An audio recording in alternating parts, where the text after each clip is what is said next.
So I went through my life backwards, kind of like a reverse movie reel, to ask for forgiveness for anyone that I had hurt and to forgive anyone that had hurt me. Because I knew enough about death and dying that if I could forgive everyone and be forgiven, I could die clean. Pause. Take a break. Reflect on life. Your moment of greatness starts now.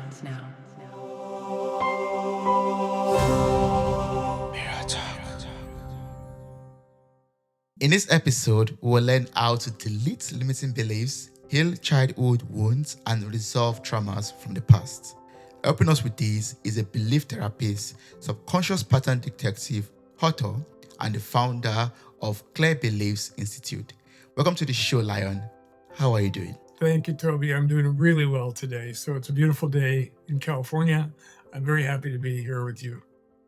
Thank you so much for joining me on this episode for Silver Conversation. I'm happy that you tuned in all the way from California, and I'm looking forward to learning so much from you. Like I said, or asked just for clarification before we started recording, I was asking about your near-death experience, and I would like you to talk about that. Like I was reading that you were shot in the head 4 times when you were 26 years old, and 8 hours after that event, you were talking to the would-be assassin. Like, can you share this near-death experience with us and how that happened that you were talking with him afterwards? Sure.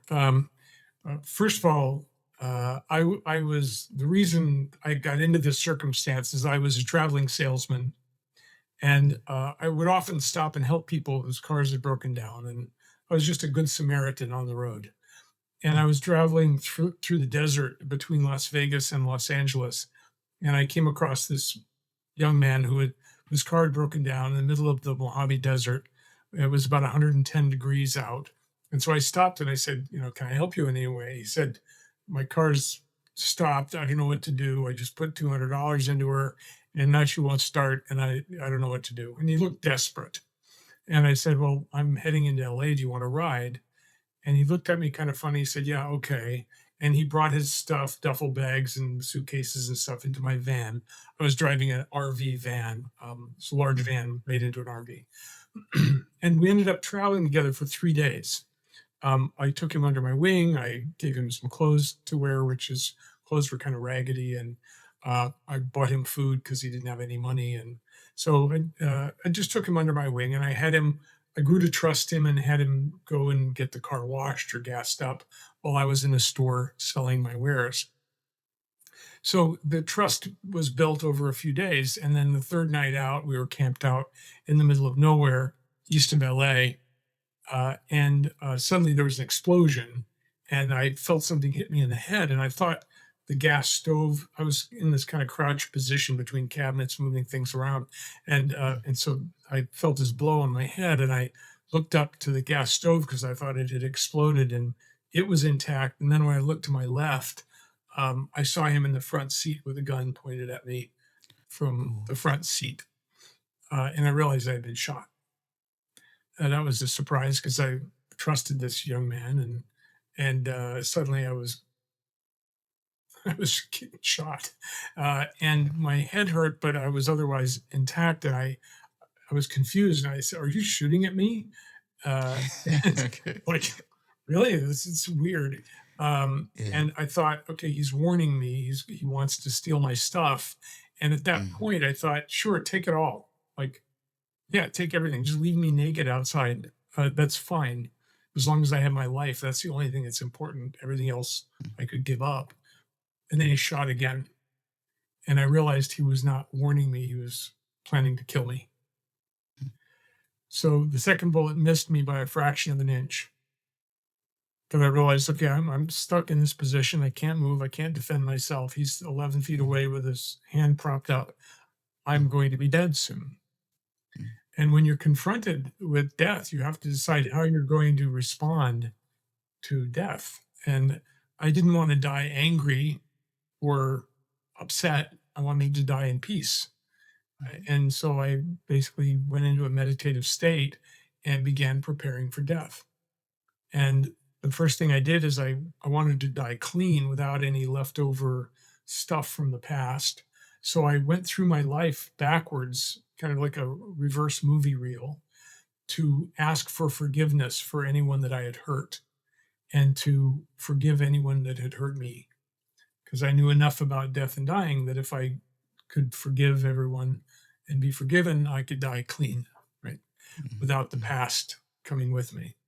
And so I did that. And in the middle of that, he shot a third time. And again, the bullet missed me, but by a fraction of an inch. And so when I completed that, I was already sort of starting to go outside my body. And around this time, time is very weird when you're in this state. So I don't know exactly how many minutes went by or seconds went by, but I was outside my body looking down at this scene in which there was this van and these two people doing this thing, and it was kind of amusing at that point. I was point consciousness. I could see everything like 360 degrees around me, and it was like looking down into a dollhouse of seeing these little people doing these little things. And it was kind of amusing. And I was also reaching up to God, to source, and saying, "Okay, I'm ready to come home." It's like what else can you do? You can get angry or be upset about it, but it's inevitable. So you might as well accept the inevitable. And so I was reaching up with my heart and opening my heart to God's source. And it was for sort of like a golden honey light coming down and welcoming me. And then the fourth bullet rang out, fourth time. And this time my head was thrown violently sideways and blood was rushing down from my head. And I was back in my body, which I thought was weird because I'm supposed to be out of my body when I die, but I'm back in my body. And I'm experiencing this, the pain in my head and the blood rushing down, and I'm kind of confused. Um, but I also feel intact. Now, I had studied physiology and psychology and anatomy, and so and brain science. So I knew that if the bullet had gone through, I should be missing something important. And I was looking Yeah. around, kind of checking myself out, and nothing seemed to be missing. My thoughts were okay, my emotions were okay, my body was okay, my awareness, my sensations. So I was again confused, but at that point I thought, well, if I'm going to die, I want to at least look my assassin in the eyes. And so at that point, my head was over to the side and blood was all over the place. And so I lifted my head up and I turned and I looked at him, and he freaked out. And he jumped up and he said, "Why aren't you dead, man? You're supposed to be dead." And I didn't have a good answer for that question. So I just said, here I am. And he said, "I shot you 4 times, man. I shot you 4 times. Why aren't you dead? This is too weird. It's just like my dream." And I asked, "What dream?" And he said, "This morning I dreamed I was shooting at this guy and he wouldn't die, but it wasn't you. It was somebody else in the dream." Wow. Now, yeah, at this point I went, okay, this is very strange. Who Yeah, wrote that's the very script? strange. What am I Yeah. doing in this movie? And do I get paid afterwards? It's like, I didn't remember signing any contracts for being in this movie, but but I said, okay, here I am. This weird thing's happening. And I said, he kept saying, "Why aren't you dead? Why aren't you dead? I shot you 4 times." And all I could think to say was, maybe I'm not supposed to die. He said, "Yeah, but I shot you, man. I shot you 4 times." And so at this point, I realized, okay, this is a strange thing. If I can keep him talking, maybe he won't shoot me again. So I began very slowly to try to settle him down. He was jumping around, looking out the windows. We were in the middle of nowhere. There wasn't anybody that could have heard the shots, and they wouldn't come near it if they had. So, so I thought if I could just talk him down, then maybe I could live. And so that Yeah, you do that while on the floor I'm in sitting your on the blood. floor in a crouch position, blood flowing down from my head, but I'm in this God state of love and light, and He's included in it. So there wasn't any separation between He and I. It wasn't like He was a bad person. There was no judgment. I was in this state of bliss, basically. Yeah. Like I was ready to die, and now I'm alive. Hooray!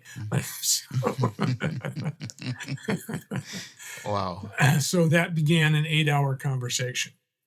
in which I kept talking to him, asking him questions, being curious, because, and getting him to talk. If I could keep him talking, he wouldn't shoot me. Mm. And at some point in that conversation, he said, "Okay, man, I don't understand why you're not dead, but I'm going to take you to a hospital I know." And I said, "Okay." I thought that was a good idea. And so he kind of put stuff around me so I couldn't get up and jump in while he was driving. And he started driving, and I had like a half hour or so to think about this strange situation in which I suddenly am alive, and then suddenly I'm near death, and then suddenly I'm alive again. And it was all very confusing, but I was just letting it soak in, just like this is a weird experience. And then at some point, the car pulled over, it stopped, and the engine was turned off. And I knew we weren't near a hospital because it was dark. There was no bright lights. Mhm. And after a couple of minutes of silence, he came back and sat next to me while I'm still in this crouch position with a gun in his hand. He said, I can't take you to the hospital, man. I have to kill you. And I Why? said, "Oh, why is that?" He said, "Because if I take you to the hospital, they'll put me back in jail. I can't go back to jail, man." Oh, I And I see. said, "Okay, not only is this a crazy person with a gun, it's an ex-con with a gun. He's Mm, been in prison." He was like raising the stakes up. mm, So I said, "Well, maybe they won't because you took me to the hospital." "No, I can't they'll put me back in jail." "Well, I don't have to turn you in." "Yeah, that won't mm. work, man. I know they'll come after me and they'll find me." So that began more of the conversation, part of this 8 hours in which we were negotiating. It's like, how can we both get out of this situation? Clearly, he didn't want to kill me anymore. Mm. He had a change of heart. And so it was really just a problem solving issue then. It's like, how do we get out of this? Why was he trying to kill you earlier? Was I it to steal asked your him that question. properties? I said, Yeah. "Why did you decide to do it?" He said, "Well, when I was, when my car broke down, I realized that I needed help. I couldn't, I didn't have any resources. I needed to kill whoever stopped for me Mm, and take their stuff. And that would get me out of this situation." mm. He was basically on the run from some drug dealers who were after him for stealing money. So Oh, so he was desperate, and whoever stopped, he was going to kill and take their stuff. And I volunteered, put my hand up, and said, I'll oh, be your victim." the Good Samaritan. Oh.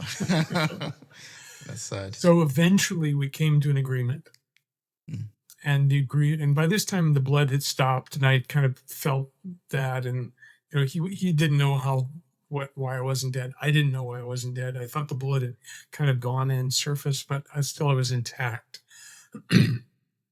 And so we eventually agreed that I would let him go and he would let me go. I wouldn't turn him in and he would never do anything like that again. That was our agreement. We went to a place that he knew. I gave him what money I had and some jewelry to sort of help him out. And we shook hands and he looked at me very strangely.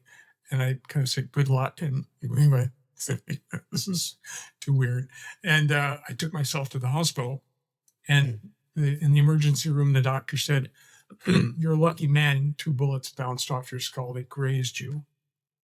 Oh, And I went, "Oh," and I knew I wasn't lucky. I knew I was blessed. This was a yes. blessing to be alive. God's blessing. Yeah. And I kept my agreement, and I believe he kept his. Mm. Wow.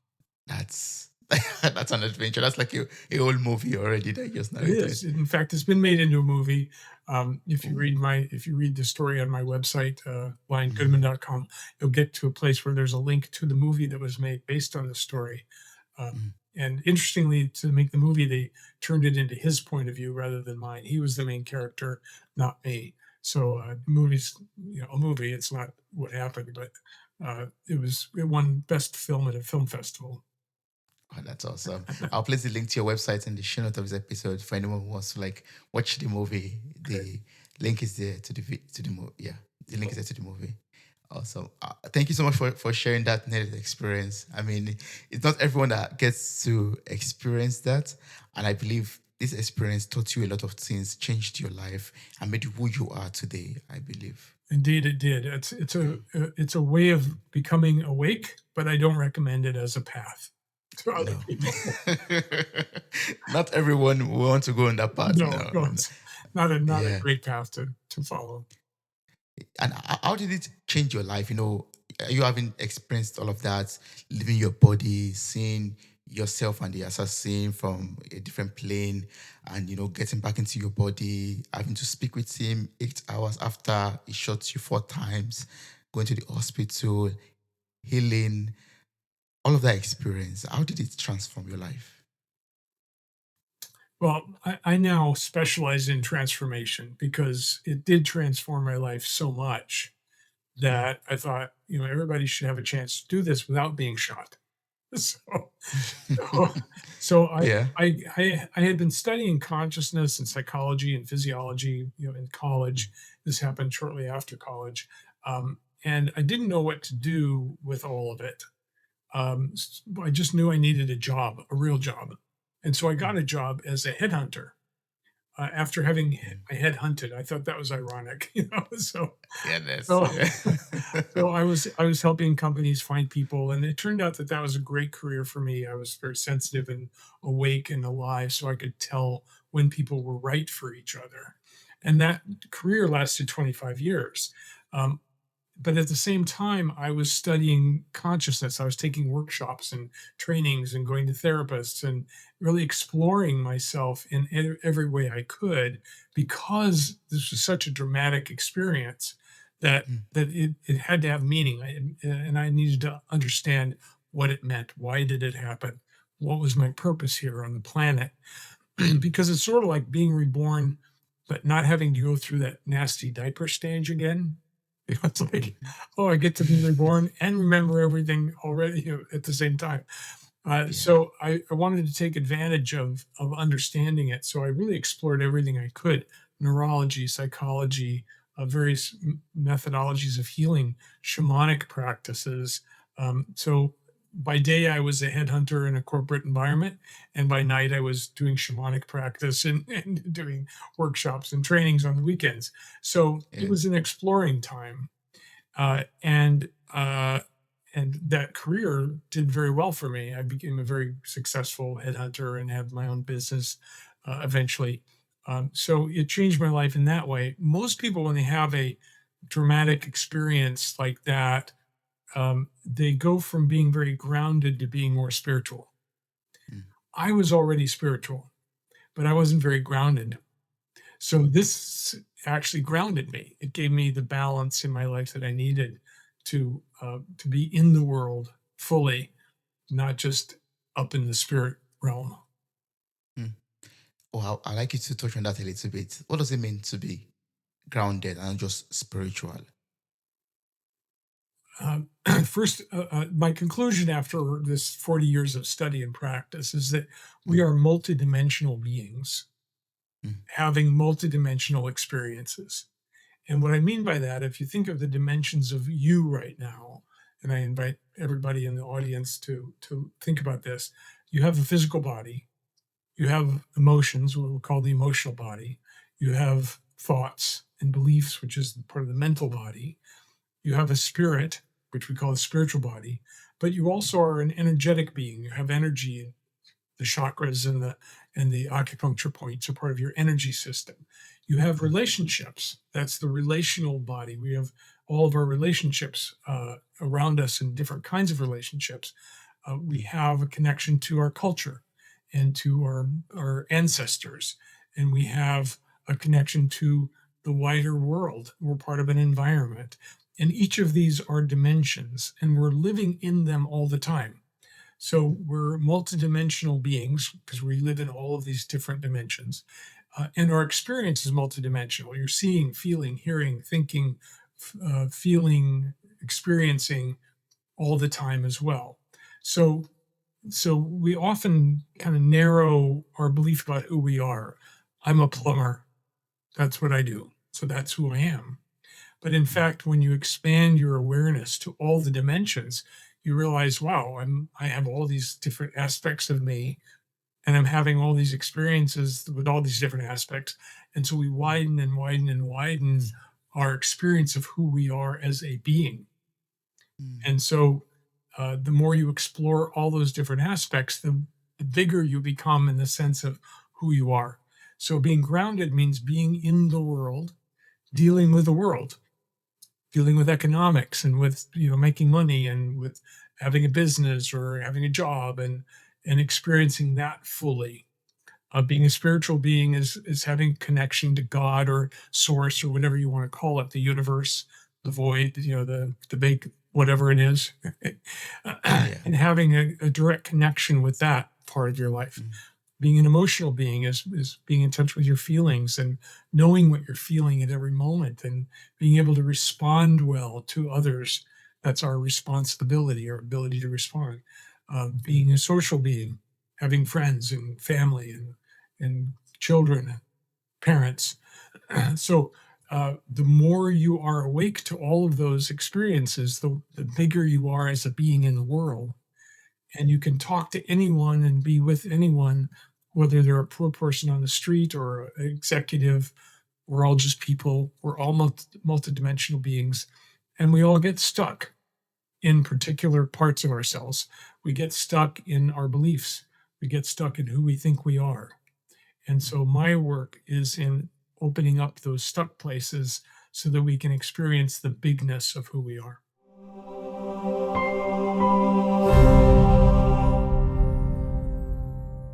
Hey there, podcast enthusiasts. Are you ready to add a little sparkle to your day? If you're loving the insightful conversations and captivating stories on Mirror Talk Podcast, here's a friendly nudge to hit that subscribe button. By subscribing, you'll never miss out on the empowering messages and thought provoking discussions we bring to your ears. But wait, there's more. We're all about spreading positivity and inspiration, and you can be a part of it too. How? By sharing the love with your friends and family. Share this episode with your loved ones, and let's create a ripple effect of empowerment and growth together. And hey, if you've been enjoying what you hear, why not take a moment to leave us a glowing 5-star review? Your feedback fuels our passion to keep delivering content that resonates with you. So hit that subscribe button, share the love, and leave us a review. Let's keep the conversation going and spread the Mirror Talk magic far and wide. Thanks for tuning in, and remember, your support means the world to us.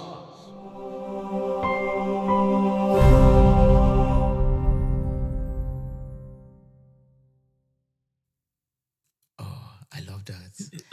I mean, being connected or being, in direct, I won't say direct connection, but being connected to God, or being connected to our feelings, being connected to our finance, our career, being connected to our friends, our relationship, our loved ones, our partners. That makes us balance. Like it's not just being on one side saying, "Oh, I'm spiritual," like you said earlier, and I only want to talk about God and only want to talk about the spiritual things. But like you said, I'm just repeating what I understand right now. Is being connected to everything that makes us who we are as human beings. Like we need to spend money, we need to make money. Being connected to that fact, we need to love and be loved. Being connected to that aspect, being connected to any goals that we set for ourselves, being connected to nature also, being connected to everything. I love that. I love that so much. And you talked a little bit about belief, like we know who we are. So I would just like to know, in your opinion and from your experience, what are beliefs and where do they come from? Mm, One of my favorite questions. Thank you. So, in my study of everything that I could study about myself and about the world, I realized that big shifts happened when I changed my core beliefs. My favorite example is I was doing psychotherapy as a young man, and I suddenly realized, oh, it's not my mother's fault. So I've been carrying this anger toward my mother, and she was to blame for all my problems. But it's like, oh no, I'm responsible for my experience, for myself, for my how I view the world. That was a shift in beliefs where suddenly I took responsibility for myself in a new way. And that was a transformational moment.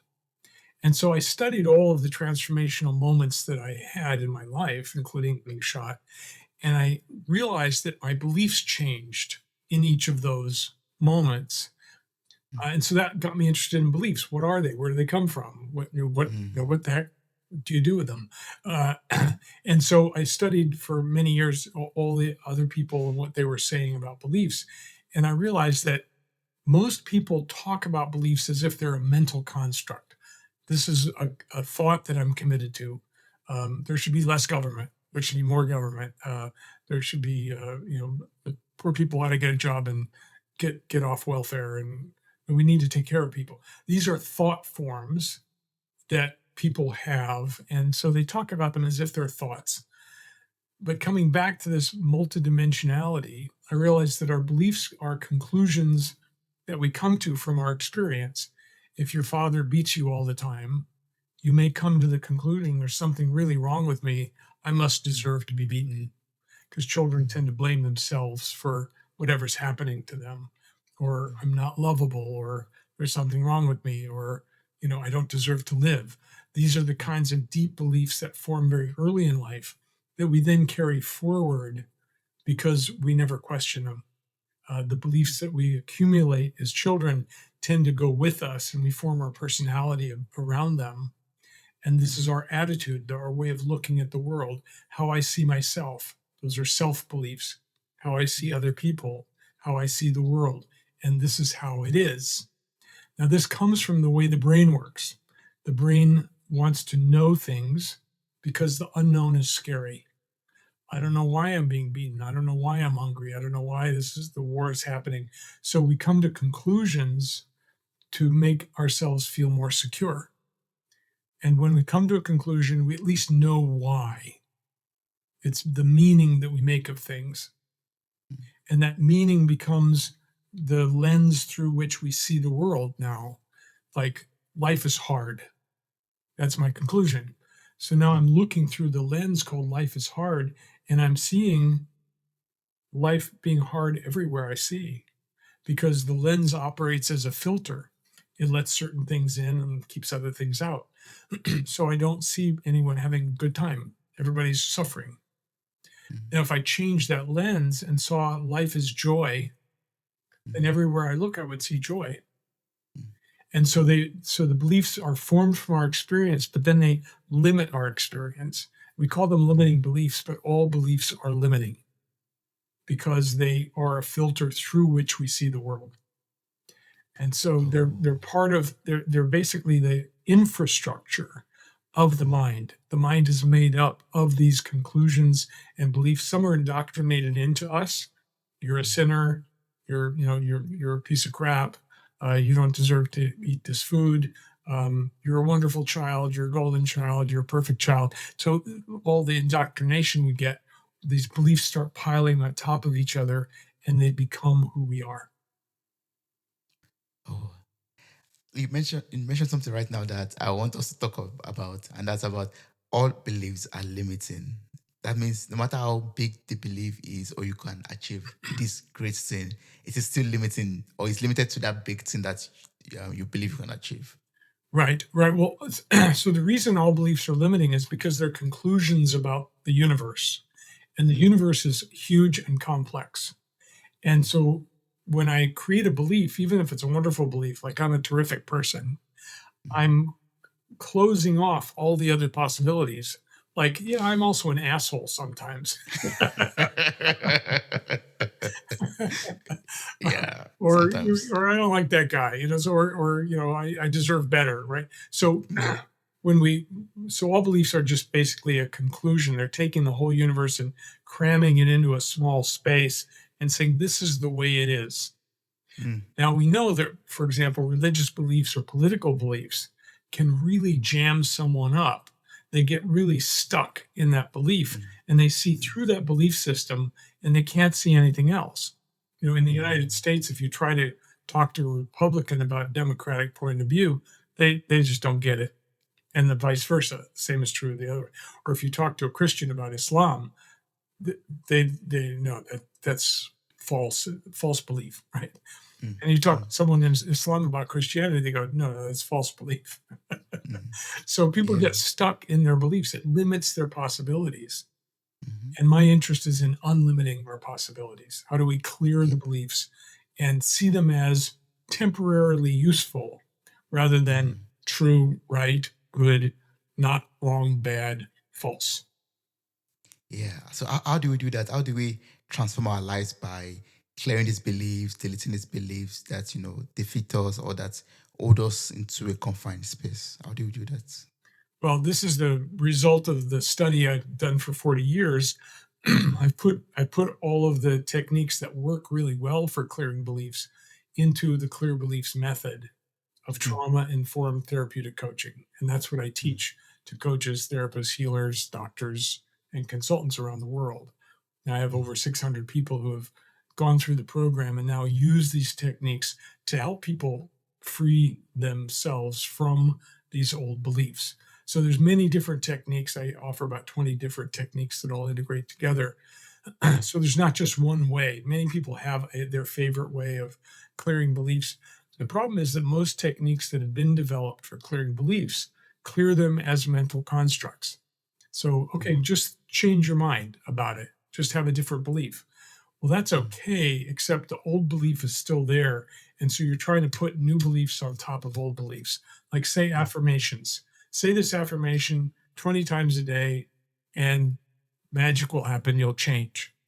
Well, that changes the belief at the mental level, but it doesn't change it at the emotional level, the physical level, the subconscious level, the collective unconscious level, the spiritual level. That's just it's a technique that works with one dimension of the belief. mm, Or just beat on a pillow and get rid of and crush that belief. That's a technique that many people use. Great. It clears it emotionally, physically, maybe energetically, but it doesn't clear it from the subconscious mind completely or the spiritual mind or the physical mind, right? So yeah. every technique has a kind of a certain approach to make changes. But what I've found is that because beliefs are multidimensional, because Mm, they come from our multidimensional experience, they have to be cleared multidimensionally. And that mm, means it's cleared from the body, the mind, the spirit, the emotions, the history, the memory, all aspects of the self. And so when you yeah. clear it that way, it's gone and it doesn't come back. And Mm, people in my sessions with them, they'll say, "Oh my God, I've been carrying that burden my whole life, and now it's gone. How did you do that? It's only been one session." mm. And so that's the secret sauce. My magical formula for clearing beliefs is that you Yeah. do it multidimensionally so that it's experienced fully and cleared from all those dimensions at once. Is there like a technique that you could share with us, like a go-to technique that you prefer or like that you could share with us? Absolutely. What I'd like to do is to demonstrate that our beliefs create our feelings. Mm, This is not known very well, but it's very easy to demonstrate. So, what I'd like you to do, Toby, and everyone who's listening, is to close your eyes and feel what it feels like to hold the belief there's something wrong with me. Say it to yourself as if it's 100% true. There's another part of you that knows it's not true, but then just set that aside and just feel what happens in your body when you believe there's something wrong with me. And so, Toby, just express whatever you're noticing in your body. a little bit of resistance to that. Yeah. I'm sorry, I missed what you said. Would you say it again? Yeah, just a little bit of resistance to Resistance. that fact. The belief. Okay, Yeah. good. So just thank the resistance for being there and just Mm. say it's good. I know that it's not a fun belief to have. I just want to explore and experiment with this belief. So what would it feel like if I believed there's something wrong with me? Or I'll feel bad about it. Yeah. Yeah. And where do you notice that bad feeling in your body? How does it express itself in your body? Mm.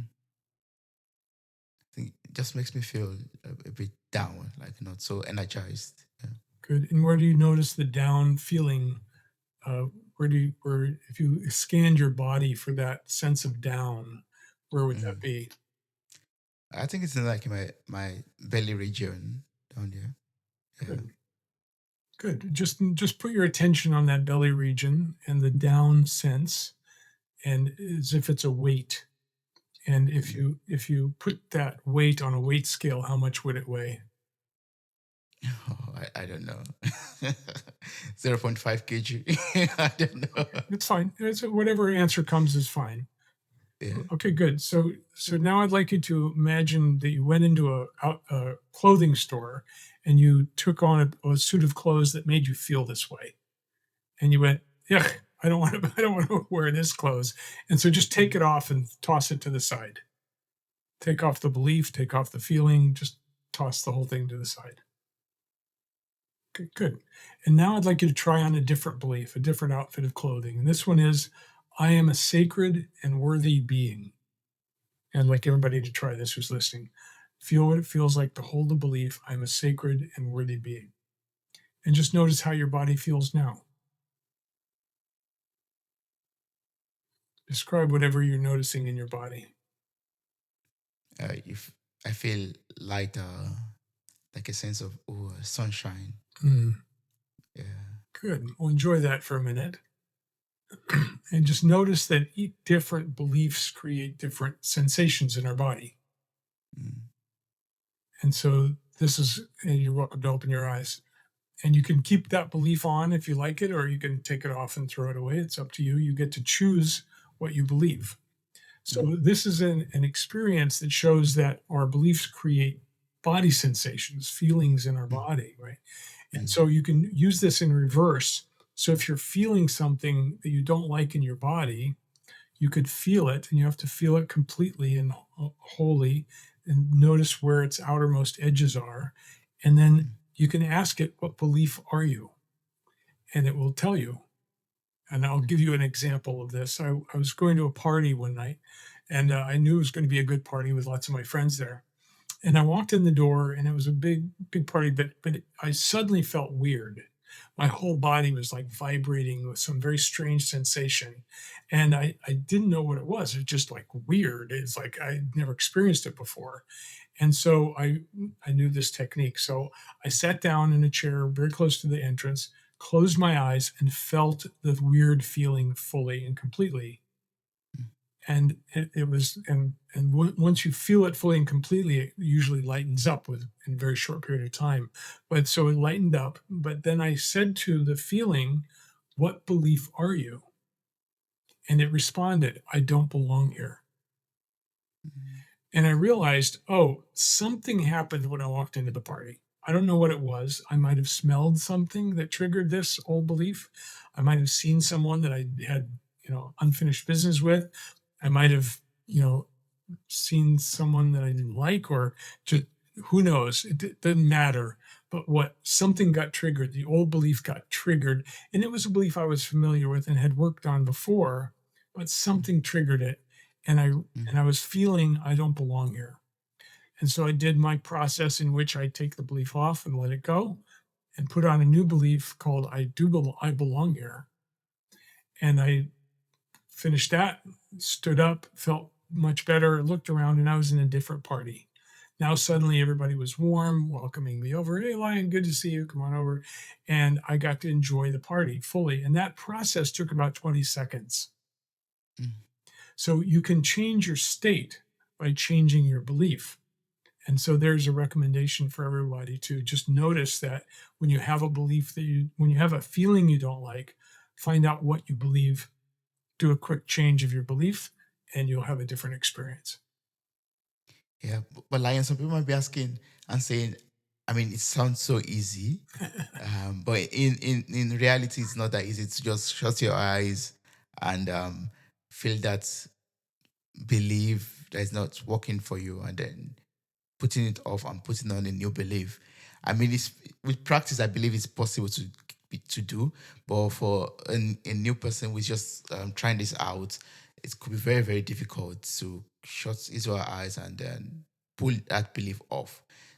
So, are there like some ways to help such a person, for example? Well, it does get better with practice. Mm. So if you think about the analogy of clothing in a clothing store, some clothing makes you feel good and Mm. some clothing makes you feel bad. Um, when you're wearing pajamas for bed, it feels different than when you're wearing a business suit or an evening gown. Yeah. Yeah. So this is an analogy that the subconscious mind understands. And Mm, so you're speaking directly to the subconscious. That's what's happening is you're interacting with the subconscious in its own language. The subconscious speaks in feelings and sensations and often pictures. And but you can ask it questions and it will respond to you in your own language. mm, So that's what I did is we ask the belief, the feeling, what belief are you? And the subconscious goes, oh, here it is. So it's really not that difficult when you start practicing it. The subconscious goes, I get the game, feelings, mm, outfits. Okay, yeah, okay, you can take that outfit off like you would at a clothing store and yeah. throw it away and put on what would you like to believe? I'd like to believe Mm, something good about myself. And so, what would mm, that feel like? And what would that look like? And this is what makes it a multidimensional experience is it includes visualization and auditory and sensation and and activity with the mind. So it includes all the aspects of the mind. So yeah. so if you practice it, you will find that it gets easier and easier to do. Yeah. Thanks so much for sharing that. And can we use the same techniques also for patterns, like putting off old pattern and putting on new patterns and say, yes, I'm a new being. Yeah, can you give me an example of a pattern that you would like to change?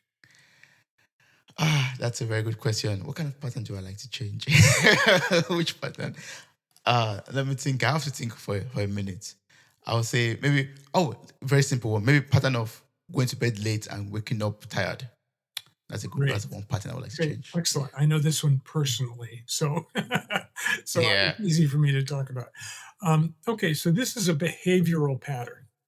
Now, to Mm, me, everything in behavior, everything in the world has a cause underneath it, and that cause is a core belief. And often it's two beliefs that are in opposition to each other. Two or it can be more beliefs in opposition to each other. And when you mm, have two beliefs that are fighting with each other, you get stuck because what you resist persists. And so when two beliefs are resisting each other, you mm, get stuck in a pattern. mm. So let's use staying up late and feeling tired in the morning. So imagine that there's a part of you that loves staying up late. Why does that part love staying up late? What's the advantage of staying up late? I get to do more things, maybe answer more emails, get to finish up more tasks, and feel more productive before going to bed. Yeah, you have a smile on your face, so that's something enjoyable, right? Yes, Okay. yes, it is. Now, what's the part of you that wakes up in the morning and goes, I did it again. I shouldn't have done that. What part is that? Or that's the other part of me that would like to, you know, get up while the sun rises and, get to work, maybe get the exercise done, get everything done and get ready to start the day. Yeah. And that's a pleasant part too, right? That's like, that would be Mm, joyful if you could do that. And now you've got yes. two parts of you that are in battle because the part of you that wants to stay up is going, fuck you. I want to stay up.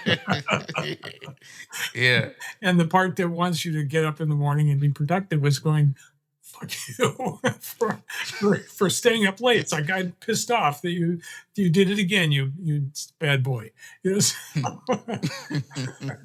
so this is where a lot of patterns come from. There's these two parts of us because we have many parts of us, and parts work is part of the clear beliefs training. Um, so we can talk to the two parts and negotiate, navigate between them, and say, I know you like to stay up late because there's so much interesting things to do, and I know that you want me to get up early. And how can we negotiate here? How can we find a compromise that's good for all parts of us? So, how about if I stay up until 12:30 instead of 1 o'clock? Would that be okay with you? I don't like it, but okay. Is that okay with you? That I get to bed at 12:30 rather than 1 o'clock? Yeah, it'd be better. I'm not really happy about it. I'd rather you go to bed at 11, but oh, okay. And then Yeah. then you can make an intention with both parts agreeing, and then it will be easier to change the pattern. Mm. I get. So we have to like address each part of me as individuals and then put them on a round table, have some negotiation, and come to a compromise or something. Exactly. And what you'll often find is that it's not just two parts, it's maybe three or four parts that each have a different opinion and they're all fighting. And so Mm, it's sort of like parts are like having a bunch of children in the back of the bus, and you're driving the bus and you're mm, going to a particular destination. And one kid says, I need to pee. And another one says, I'm tired. I want to go to sleep. And another one says, I'm hungry. I need to eat something. And another one goes, oh, that'd be cool. Let's go over there. And so a good bus driver will go, I know you need to pee, but you will stop in 10 minutes or so. And I know you're hungry. We'll get something to eat when we stop. And that would be fun to go over there, but we're going to a destination and we wouldn't get to our destination if we went over there. So the bus mm, driver is the one who can hear all the voices, respect them, honor them, mhm, and mm, talk to them and say, mm, settle down. You can hold your pee for another 10 minutes, and then, and so you, but what happens is for most people is that they're driving the bus and all of a sudden one of the kids jumps up, grabs the wheel and turns it, and you fly off the cliff. Or you're mm. suddenly in a different place. You're suddenly looking at the refrigerator, eating a pint of ice cream instead of Yeah. going to bed, right? Because one of those parts took over. And so Mm, we need to deal with our parts with respect and honor, because that's how we all want to be dealt with. We need to work with our beliefs with respect and honor, because they all mm, have us, they all are there for a good reason, and yeah. work with them as a community. That's why in one parts work they call it internal family systems, because Mm, we have this internal family and everybody's got a different opinion.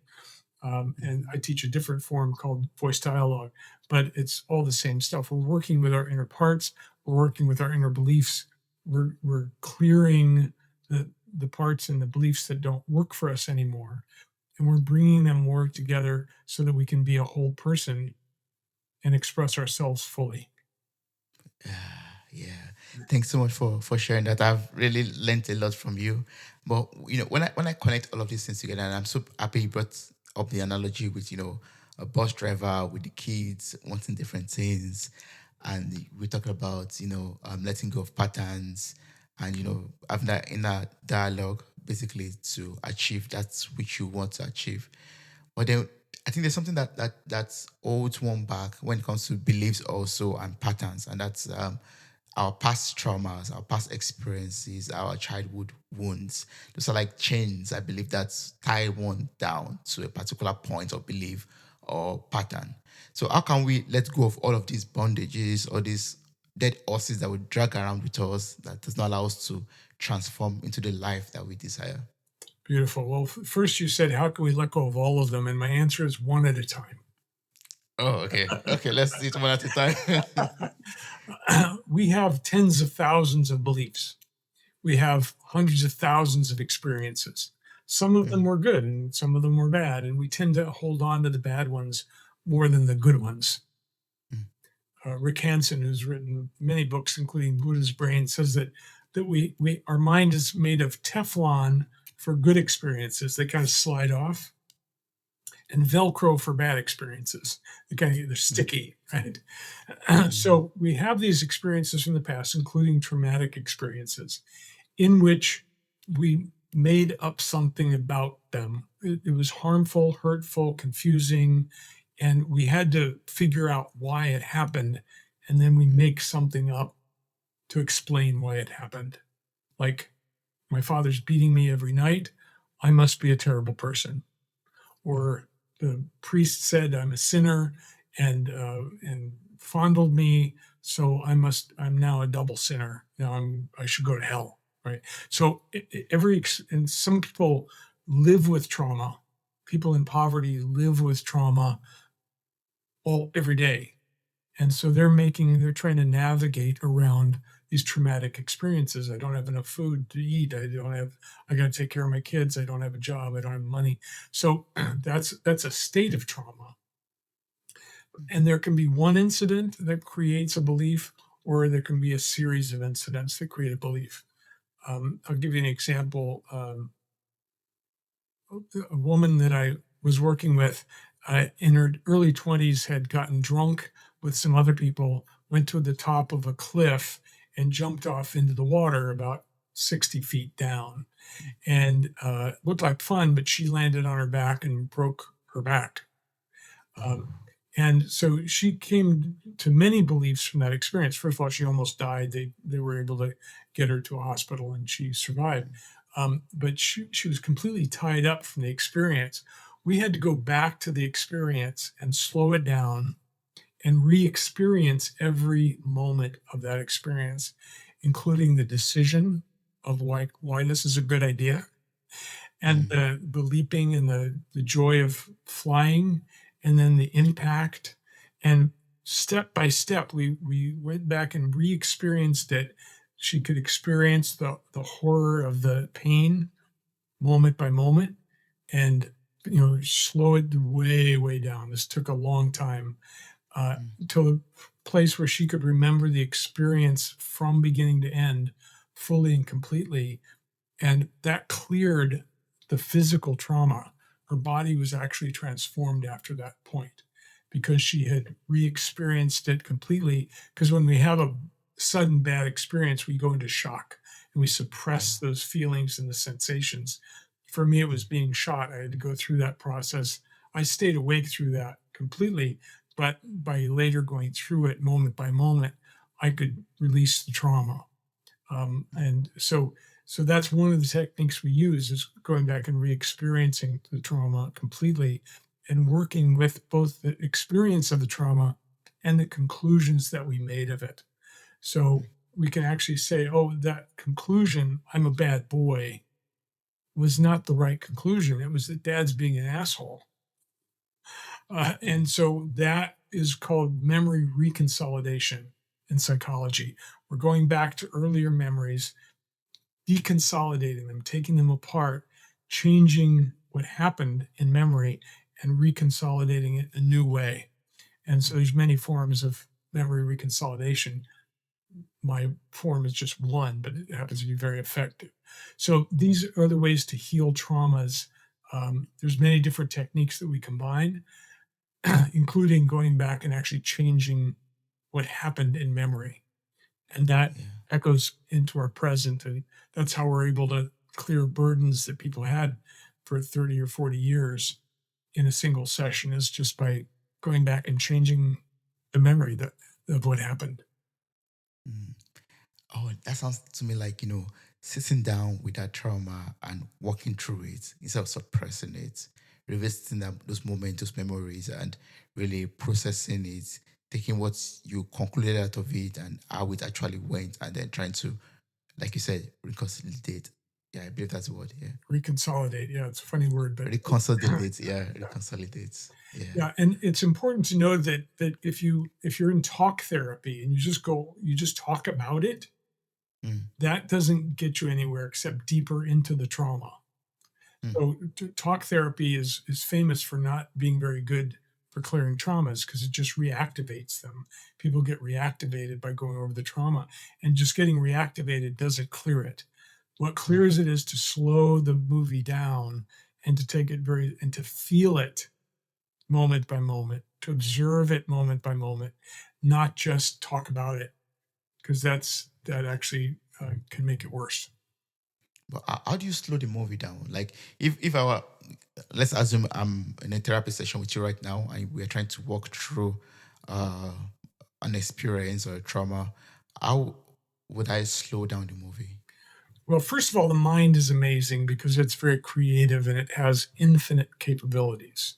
So if I suggest to you, it's like watching a movie, but you've got the control in your hand. You can rewind it, you can stop it, and you can move it forward a frame at a time. You know how to do that with your remote control on your TV, right? Yeah, it's the same in the mind. So think of something bad that happened to you as a child. If you just do this very quickly, but think of something terrible, bad, awful that happened to you as a child. Do you have a memory of that? No, I had a perfect child. You had a perfect childhood. Okay. Never mind then.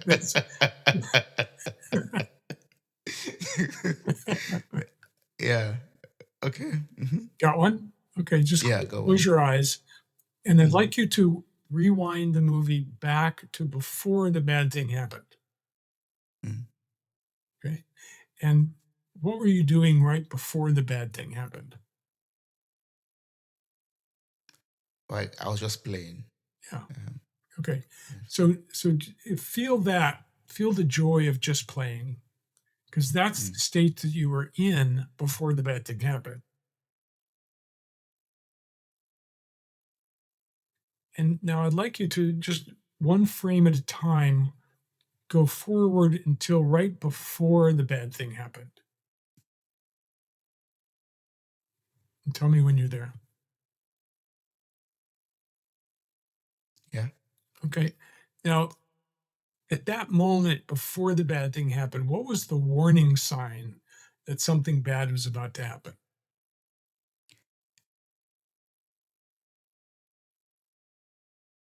Oh, I mean, I right now I can't really point at a warning sign. I Okay. just know. Yeah, I mean, I did not see it coming. Okay. So, Good. Okay. So that's fine. So it was a complete surprise. Okay. mm, So now I'd like you to move the movie forward. We're not going to go through the whole thing, but I'd like you to just yeah. move into the first thing when the bad thing happened. It came out of nowhere. Were you being hit or harmed in some way? No, no, no, no, no. So just Okay, so just notice that the bad thing is happening and notice what state you're in. Stop the movie there and just mm, notice what your first thoughts are. What were your first thoughts about it? yeah. I was like, oh, I felt disappointed, and I felt I could not trust anyone. Yeah, and those are good conclusions for a Mm, child who gets surprised by something bad. Okay, so now just rewind the movie back to the play before it happened.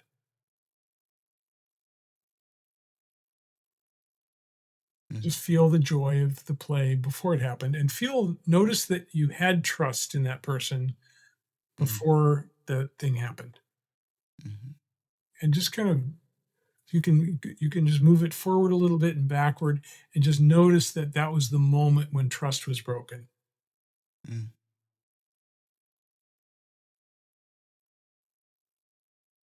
And Yep. then, yeah, and then rewind it back to the play, feel the joy of play, and open your eyes when you're ready. Mm, yep. Yeah. So this is the moment where trust was broken or innocence was lost. And so, we could have, if we had had time and you were in a private session with me, we could have gone forward and explored it more. But that's enough to know that you can do that, that that's a technique Mm, you could use right now, is mm, to go explore your own experiences. And it's good to do it with a therapist who's been trained in these methods, who can mhm, take you through it and be there for you. Because one of the things about trauma is that you usually feel alone or the mm, victim. And so it's important to have someone there you feel safe with to do this work. If you are comfortable doing it yourself, it's fine. It's much better to do it with a practitioner who knows these techniques and can help you through it because it's big stuff. It's big stuff in the mind. Um, yeah. but now you know you can use that technique to whatever extent you can in a comfortable Mm. way. Yeah, thank you so much. I really appreciate this, Lion. Thank you so much for sharing this. Thank you so much for walking me through some of these techniques that you make use of. And I really appreciate the fact that we talked about, letting go of old beliefs, letting go of old patterns. If there's a way for other people out there to connect with you, maybe work with you closely, engage with you, what's the best way to do this? Good. Well, I do personal coaching, one-on-one coaching, and they can find out more at liongoodman.com. And under the coaching tab, they'll learn all about my coaching offers. And if they're interested in my training, they can go to clearbeliefs.com, and that will tell them all about my training in how to use these techniques for your clients. It's for practitioners, therapists, healers, coaches, anyone with clients. It works for any kind of client and is transformative for everyone. Awesome. I'll place the links to your website in the show notes of this episode. LionGoodman.com, clearbeliefs.com. Please visit those websites and engage with Lion. Get the book also. Engage in one-on-one sessions with him also, and maybe ask him some questions also. That'll be so great. Thank you so much for this wonderful conversation. I really appreciate everything I learned from you. Thank you so much. Thank you, Toby. It's been a great pleasure to be with you. Wow, you made it to the very end of this episode. Thank you so much for listening. I'm grateful for your time, your love, and your contributions. Subscribe, like, review, and share this podcast. God bless you. Bye. Bye.